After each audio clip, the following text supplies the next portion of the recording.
Time now for the International Press Review. Sophie Davidson is here to tell us all about it, starting today with a link between T-shirts and terrorism. That's right. In Denmark, Fighters and Lovers, that's the name of the collective who've been convicted of funding terrorism by selling T-shirts.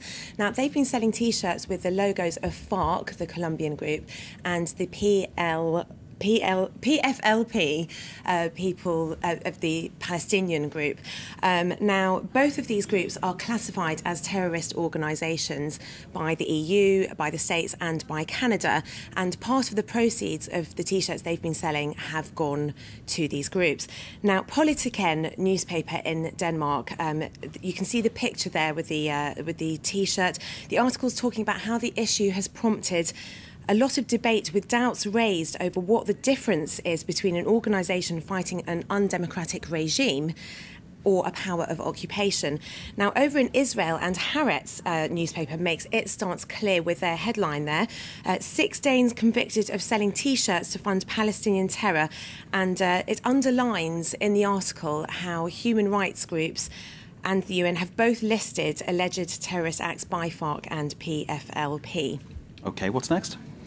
Right, lively private press in Algeria. Now, the campaigns for the presidential elections started a week ago.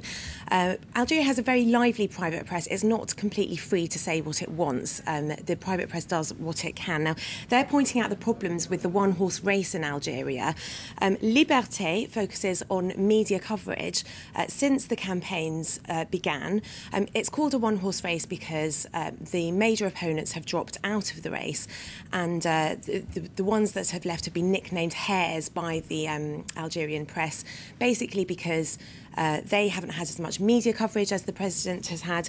There have been 800 articles on the president's electoral campaign, with 1,341 mentions for him. Now, to illustrate how ridiculous these elections are, what a farce they seem to have become, the second most mentioned candidate is from the Islah Party, and he only has 209 mentions. So a massive imbalance then. Of course, in countries like France and the UK, these things are strictly monitored to make sure there's a balance in how things are reported. Absolutely. And crossing over to Midi, the rest of the candidates are complaining of having insufficient funds for their campaigns, while the president has published 1 million flyers, 200,000 posters, and has a website. So the Midi there focusing on the imbalance in funds. OK, Jean-Marie Le Pen once again in the news over his remarks regarding the gas chambers. Right, that's right. Everyone's talking about that this morning. Now, a slightly different story in Belgium is about Jean-Marie Le Pen is actually the godfather of a French comedian called Dieudonné.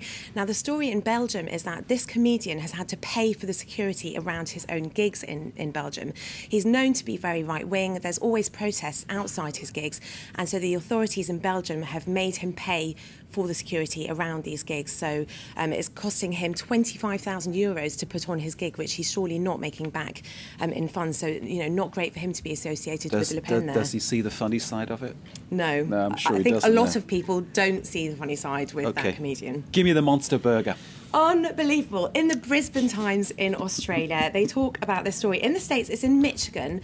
A 5,000-calorie burger has been unveiled at a baseball park. This burger, 4,800 calories to be exact. What's worse is that anyone who manages to eat this burger wins a T-shirt. So it's almost like force feeding, if you ask me. The burger costs $20. It contains 5 beef patties, 5 slices of cheese, fries, and the bun is made with a pound of dough. Glory be. And you get it, and you get a T-shirt if you eat it. Yeah. And the T-shirt, of course, must be extra large. Extra large. You need it to. Obviously. As if the Americans didn't have that much of a problem with obesity already. Supersize that, eh? What amazing stuff. Sophie there with the press view. You're watching France 24. Stay with us.